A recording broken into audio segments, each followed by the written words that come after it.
umuulan dito sa amin and walang customers this time. Walang customer ngayon. So, free ako na mag-vlog. May gagawin ako today kasi may customer na nagpagawa sa akin. Rush for tomorrow. Giveaway. So, ako yung magde-design. Sila ang nag-provide nito guys. So, ako ang magde-design. Ako na daw bahala paano ko pagandahin, lagyan ng ribbon. So, may craft na naman tayo ngayon. Samahan niyo ako. So, ito yung materials na gagamitin ko guys. Yung abaka. And this one, ribbon. So, yung abaka, ikakat ko into this one. Into this. Dapat kasi yung abaka na tali yun, pero wala na akong mabilhan ngayon since rush yung ano nila. So, hanap na lang ako kung anong meron dito sa aking mga materials na available. So, ito na yun. Let's start decorating. And then, meron akong print out dito na love quotes, circle shape, para sa takip ng ano mamaya, ng bottle. Nagprint din ako ng transparent sticker para sa name ng groom and bride. Ididikit din natin sa bottle later. Ayan. And meron akong beads na ilalagay mamaya sa flower ribbon ko. Ikinorek ako ng aking daughter. Hindi daw yun bottle, kundi jar. Okay, fine. Jar of, kasi may nilagay silang, beans. Jar of beans. Of coffee. Ayan.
So, finally guys, natapos na yung ating giveaways na spices jar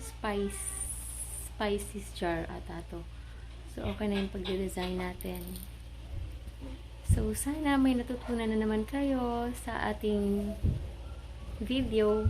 For more updates at kung gusto nyo pa pong matuto, please subscribe, like, and hit the notification bell para mas ma-update pa po kayo at ma-notify kayo sa mga i-upload ko pa. Salamat!